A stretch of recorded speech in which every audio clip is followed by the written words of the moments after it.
Okay, I'm about to just bring this into landing now, but I wanted to read you a story and then pray together.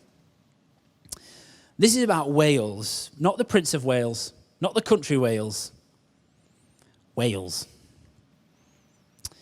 In April, marine biologists and scientists in Alaska heard something special they hadn't heard since September 11th, 2001.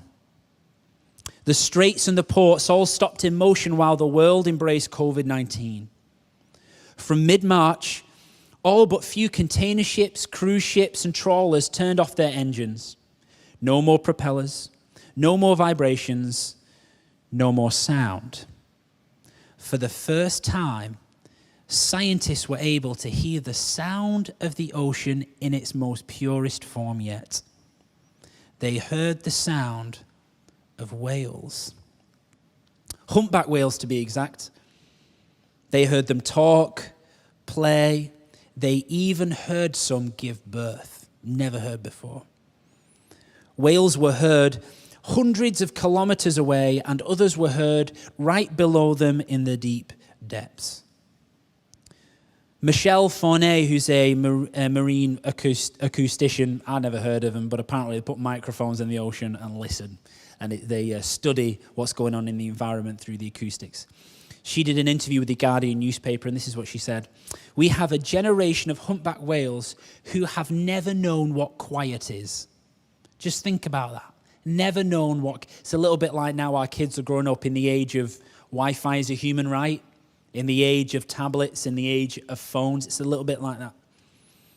And because the waters were silent, because there were no boats, we have a chance to listen, and we hear things that may never be heard again in our lifetime. Isn't that amazing? Here's the point.